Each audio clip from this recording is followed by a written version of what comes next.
Arratsaldeon eskak, arratsaldeon familia, Arratsaldeon denoi. Bueno, gaur Santageda bezpera egunean aigea grabatzen eta gero bukaeran sorpresatxo bat edukiko dezue.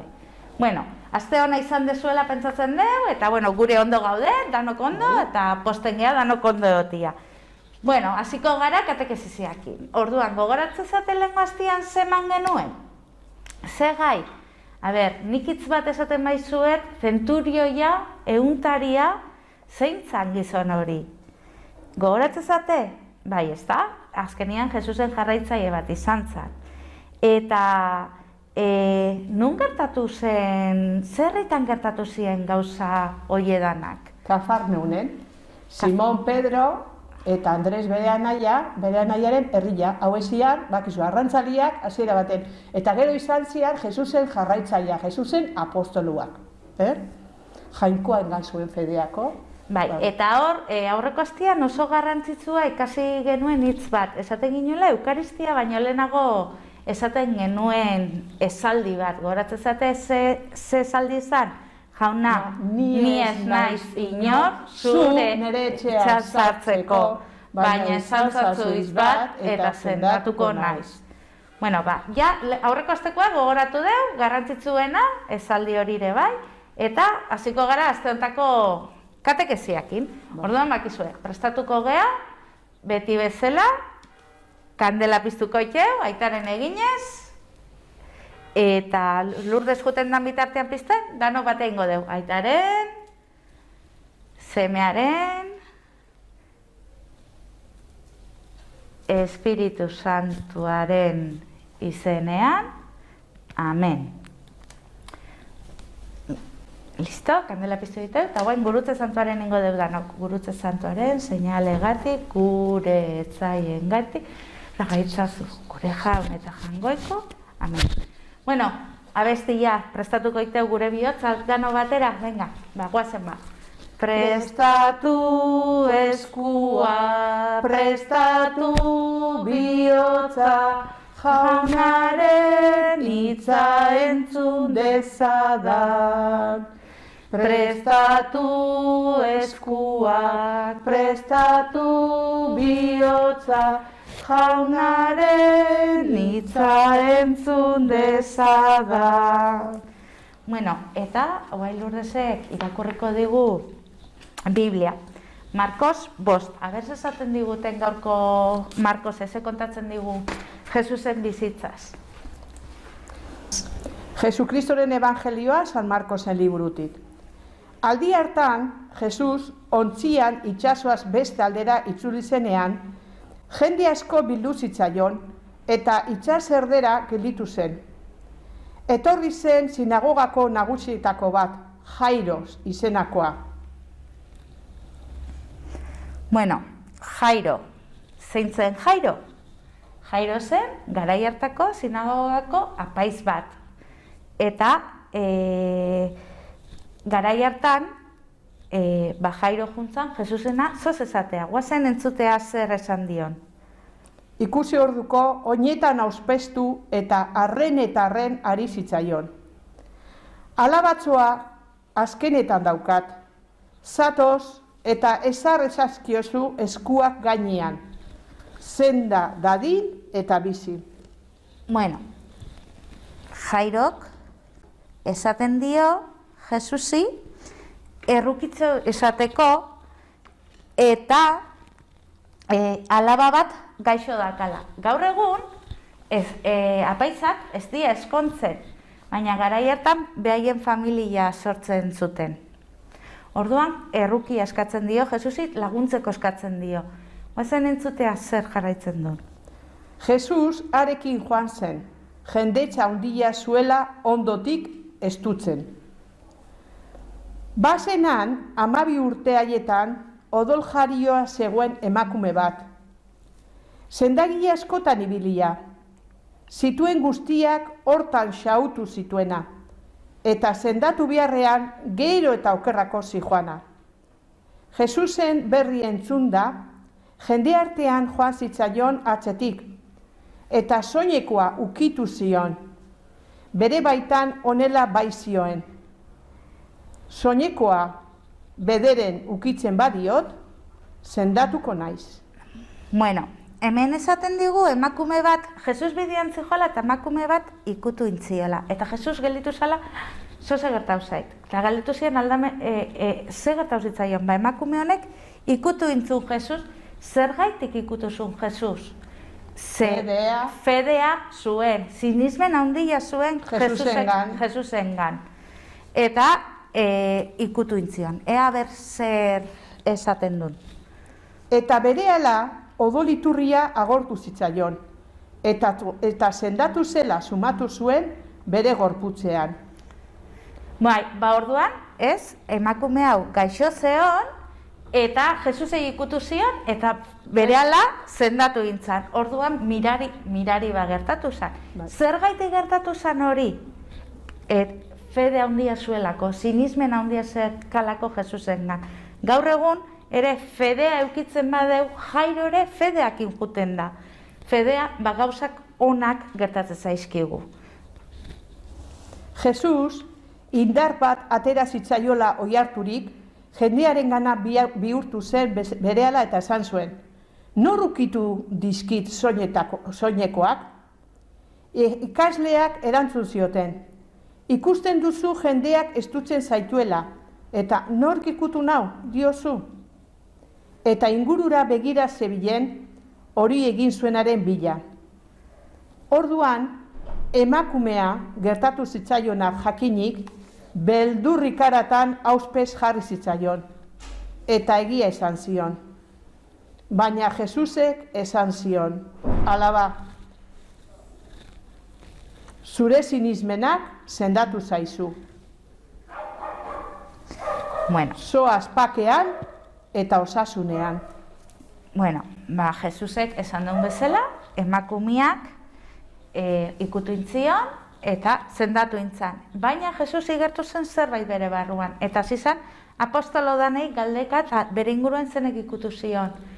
Eta emakumea, atzetik lotzatuta zeon, esan zion bere izan zala. Eta Jesusek esan zion, sinisteko, bere fedeak sendatu dula, ez berak, sino fedeak. Orduan gure gaur egun, fede handiak injuten jun berdeu. Guazen.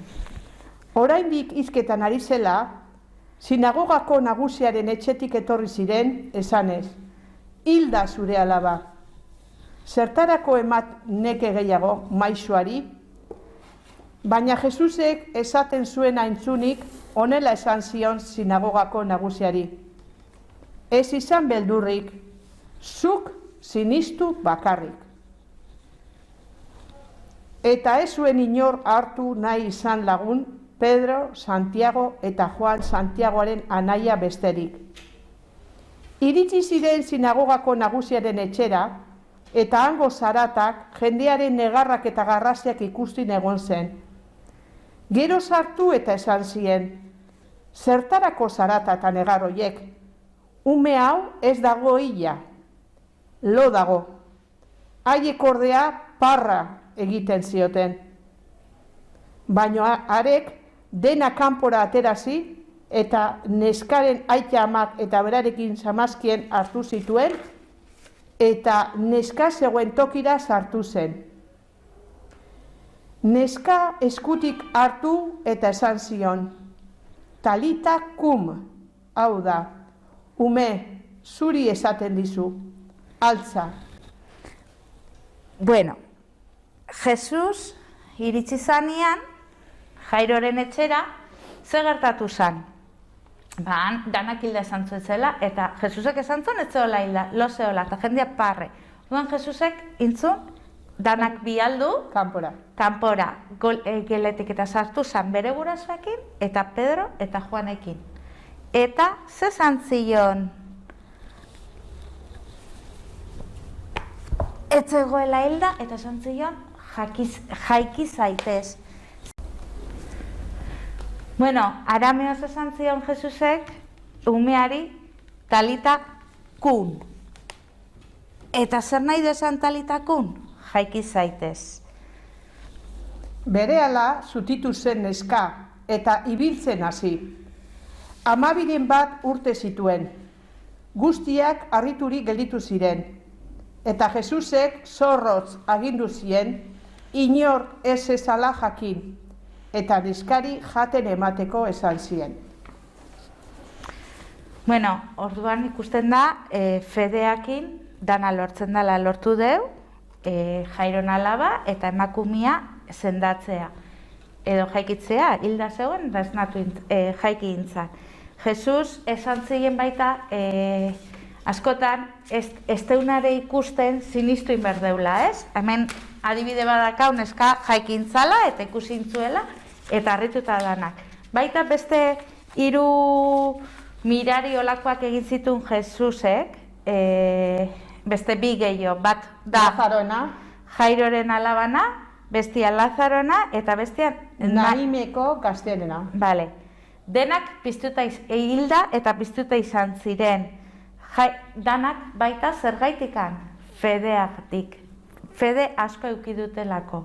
Eta gaur egun ere fedea eduki berdeu. Fedea gure gaixo gaudenian askotan merrezatu egiten dugu, ez? Fede hori eukitzen dugu Ama Birjinai edo Jesusei edo Jaungoikoari eskatzen diegu laguntzeko, ez? Gure familian osasuna egoteko. Fede hori euki berdeu. Eta, bueno, askotan esaten duen bezala, ez euki beldurra errezatu, eskatu, eta ez euki beldurra, beti fedeak jungo gara eta Jaungoikoak lagundu ingo digu. Eta hortarako, otoitz bat daukagu, eta begilak itxiko ditugu, eta otoitz hori egingo dugu. Nik jungan naiz esaten da zuek errepikatu. Jesus, behar zaitut. Jesus, behar zaitut. Indartu nere fedea. Indartu nere fedea. Jesus, behar zaitut. Jesus, behar zaitut. Zure hitzen sinisteko. Zure hitze sinisteko. Emaidazu argia ulertzeko. Emaidazu argia ulertzeko. Emaidazu indarra zurekin bidea egiteko. Emaidazu indarra zurekin bidaia jarraitzeko. Eta zugan konfiantza edukitzeko. Eta zugan konfiantza edukitzeko. Bueno, eta lehena esan duen bezala, Santa Ageda bezperan gaude, eta guain Pedro etorriko zaigu esplikatzera pixkat zein dan Santa Ageda, eta gero sorpresatxu eukiko dugu.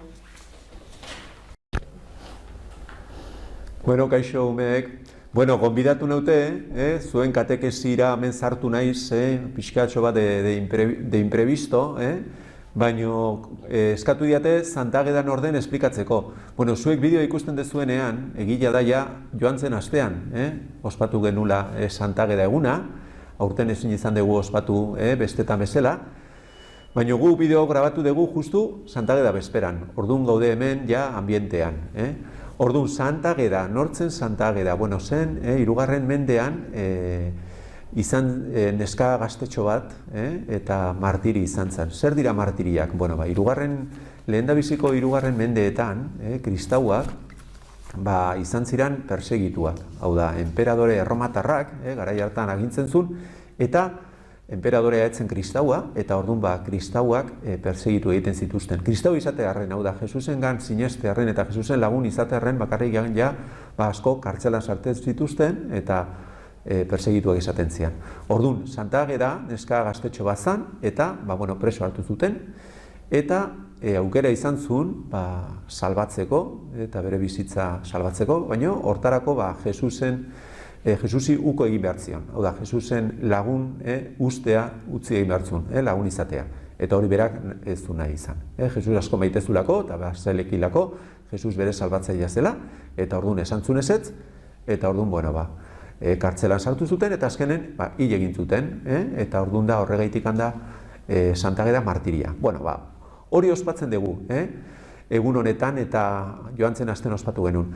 Bueno, tradizionalki, toki askotan ospatzen da Santa Ageda eguna, eta hemen gure artean, hemen Euskal Herrian, ohitura da, Santa Ageda bezperan, batez ere atxalde gauean, jendea kalera ateratzen da, koruk, ateratzen dira jende taldea, korutxo bat sortzen dute, eta gero makilak eskutan dituztela, horrela, makilak jotzen eta makilaren ritmoan, juten dira kaleskale, abesten, Santa Agedaren oroipenez, abesten Santa Agedari laguntza eskatuz. Bueno, hoxe egingo dugu guk gaur, bale? Zuek ere, ikasi dezazuen, igual bakizue ja abesten, eta Santa Agedaren abestia, orain abestuko dute katekista batez ere, eta hurrengo urten, denok ospatuko dugu, a lo grande, ikusiko ez du eze ondo. Bueno, usten zaitutez katekistekin, abestia erakutziko dizue.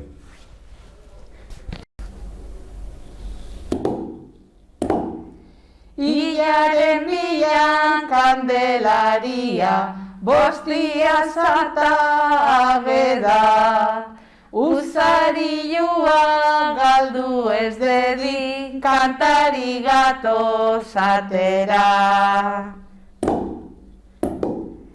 Hemen gaude gu katekezian, bideotxo bat prestatzen, zuek ikusteko ilusioz, gubio batera besten.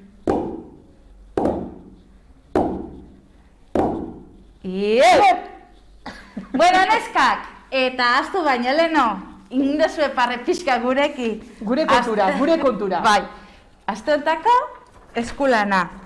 Bueno, eskulana marrazkitxo bada. Badaki, gurutzia, nahi du esan gure simbolua, kristauenak, aitaren zemearen eta espiritu santua, hemen dakau geo sagrarioa, beti jangoikoa hor dagoela, eta hemen ikusten dezue bi arrain, eta ez dakit, forma raratxo bat hori. Hori da, lehen garaian baten Antiolan, Erroman joan ginean ikusten genituen leku askotan arraien simboloak, eta zian fedea esan nahi ziguten. Hiru abek margotu, eta gorde karpetatxo bat. Datorren aste arte, ondo izan, aio. Se te ha olvidado que hay siempre una luz encendida. Hay que decir que lo de los